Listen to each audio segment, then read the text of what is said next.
8월 3일 목요일입니다. 오늘 우리에게 주시는 하나님의 말씀은 이사야 1장 21절에서 31절 말씀입니다. 신실하던 성읍이 어찌하여 창기가 되었는고 정의가 거기에 충만하였고 공의가 그 가운데에 거하였더니 이제는 살인자들 뿐이로다. 내 은은 찌꺼기가 되었고 내 포도주에는 물이 섞였도다.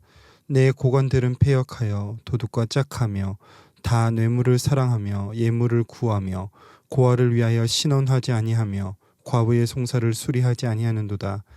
그러므로 주 만군의 여호와 이스라엘의 전능자가 말씀하시되 슬프다. 내가 장차 내 대적에게 보응하여 내 마음을 편하게 하겠고 내 원수에게 보복하리라.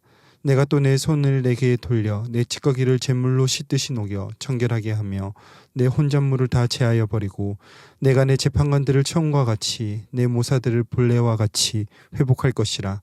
그리한 후에야 내가 의의 성읍이라 신실한 고을이라 불리리라 하셨나니 시온은 정의로 구속함을 받고 그 돌아온 자들은 공의로 구속함을 받으리라.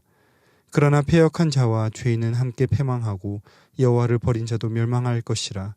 너희가 기뻐하던 상수리나무로 말미암아 너희가 부끄러움을 당할 것이요 너희가 택한 동산으로 말미암아 수치를 당할 것이며 너희는 잎사귀 마른 상수리나무 같을 것이요 물 없는 동산 같으리니 강한 자는 사물하기 같고 그의 행위는 불티 같아서 함께 탈 것이나 끌 사람이 없으리라. 아멘.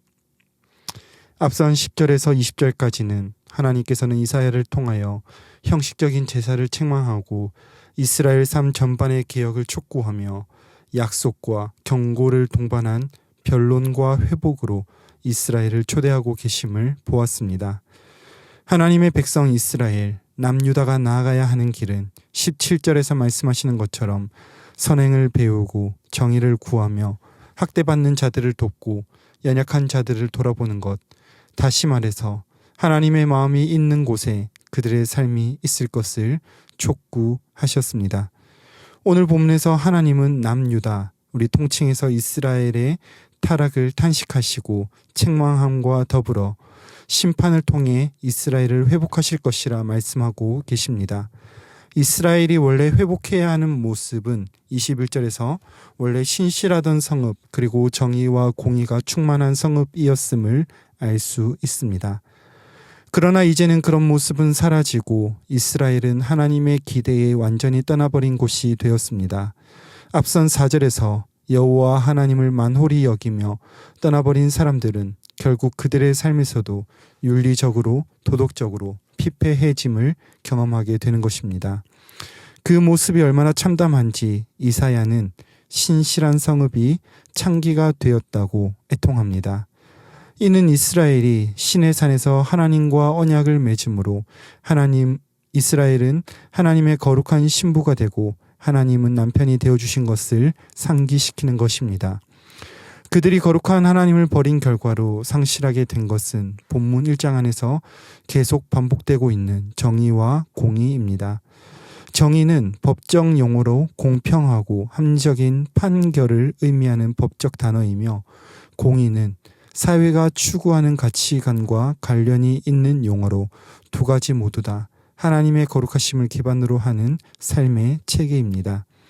이 두 단어는 하나님이 기뻐하시는 가장 이상적인 사회를 묘사할 때 사용되는 단어입니다.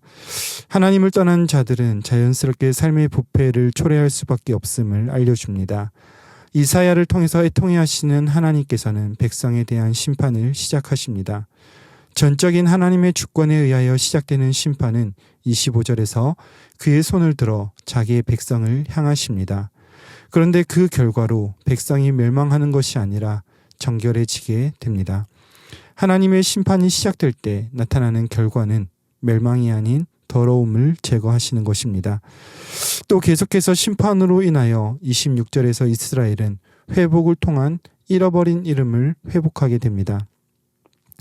창기가 된 성읍이 다시 의의 성읍으로 신실한 고을이라는 이름을 회복하며 의롭게 인도하심을 약속하십니다. 또 하나님의 심판이 임한 세 번째 결과로 하나님께 돌아온 자들에게 상실했던 정의와 공의를 회복시킬 것을 말씀하십니다. 이는 더 정확하게 죄의 심각성을 의식하고 고민하며 하나님께로 돌이키는 자들에게 그들의 죄에서 구하실 것을 약속하시는 회복의 말씀입니다. 분명히 이러한 회복은 오늘 본문 24절에서 말씀하시는 것처럼 심판이 있어야 가능한 것입니다. 타락해버린 인간 스스로가 할 수 없는 그때에 하나님은 심판이라는 행위를 통하여 이것들을 행하시겠다라고 말씀하십니다.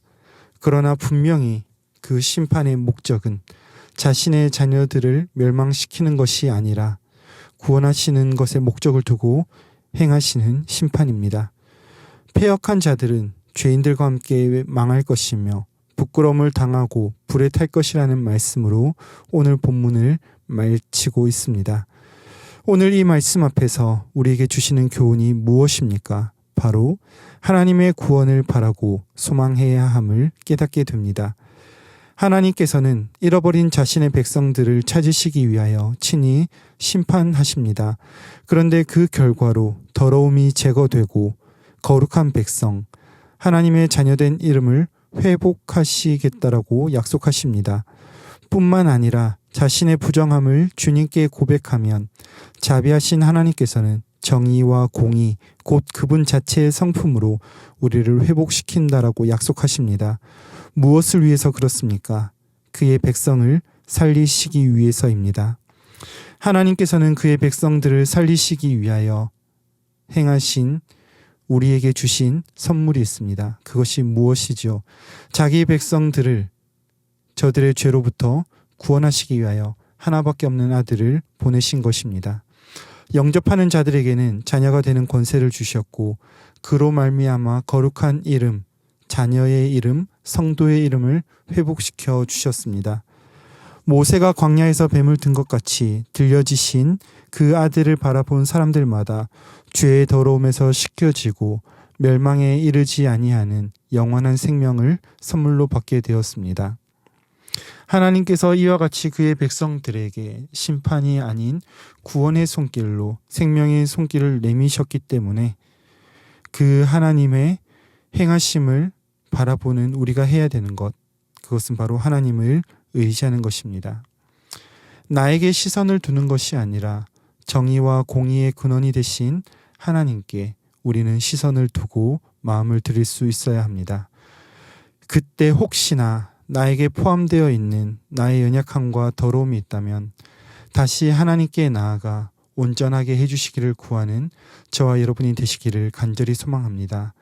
그렇게 할 때 하나님께서는 우리를 흰 눈같이 깨끗하게 하실 것이며 양털같이 희게 하실 것입니다. 오늘 하나님께서 우리에게 행하신 것과 같이 우리도 신실하게 하나님을 바라보며 구원이신 하나님을 노래하는 저와 여러분의 삶이 되시기를 간절히 소망합니다. 말씀을 맺겠습니다. 하나님을 떠난 이스라엘은 자연스럽게 그들의 삶이 무너졌고 하나님을 잃어버렸기 때문에 하나님 자체의 성품인 정의와 공의도 더 이상 그들의 삶에 존재하지 않게 되었습니다. 그런 백성들을 위하여 하나님은 심판을 통해 더러움을 제거하시고 그들의 이름을 회복시키시며 정의와 공의의 회복, 즉 죄에서 건져주심을 약속하셨습니다. 분명히 하나님의 심판은 타락해버린 백성, 하나님을 떠나버린 자들에게 임해야 하지만 하나님께서는 하나밖에 없는 아들 독생자 그리스도 예수를 우리에게 보내주심으로 그 안에서 우리를 하나로 만드시고 막힌 담을 허시며 멸망을 받아야 할 자들이 아니라 사랑을 받을 자들로 회복시켜 주셨습니다. 오늘 그 하나님의 사랑을 생각할 때 우리에게 잊지 말아야 할 더러움이 있다면 그거 주님 앞에 내려놓고 우리의 두 손을 겸하여 모아 주님 원하시는 모습으로 살아가게 해달라고 주님 앞에 무릎 꿇는 저와 여러분이 되시기를 간절히 소망합니다. 기도하겠습니다. 거룩하고 자비하신 주님, 영원히 죽어야 마땅한 우리를 심판하지 아니하시고 인자하심과 자비하심으로 회복을 주신 주님을 찬양합니다. 주님의 인자하심에 기대어 주의 자비하심을 멸시하지 아니하고 주께 소망을 두며 주님과 동행하는 우리가 되게 하여 주시옵소서. 주의 정의와 공의가 무엇인지 우리로 하여금 알게 하시며 나의 정의와 공의가 아니라 하나님 원하시는 삶을 살아드리는 오늘 이하로 한 날 되게 하여 주시옵소서. 그렇게 우리를 인도하실 주님 찬양하옵고 우리 구주 예수님의 이름으로 기도드립니다. 아멘. 이 시간 함께 기도하실 때 오늘 말씀 붙들고 기도하시고 주간 기도 제목에 따라 교육과 훈련을 위하여 기도하시겠습니다. 모든 훈련을 통해서 훈련생들이 예수님 닮은 온전한 제자들 되게 하시고 변화와 성숙을 이루도록 우리 자녀들이 신앙으로 성장하며 건강하게 자랄 수 있도록 기도하시며 담임 목사님과 강단 위에 서는 모든 말씀 사역자들을 위하여 합심하여 기도하신 이후에 개인적으로 가지고 나신 기도 제목을 놓고 기도하시다가 각자의 처소로 돌아가시겠습니다. 함께 기도하겠습니다.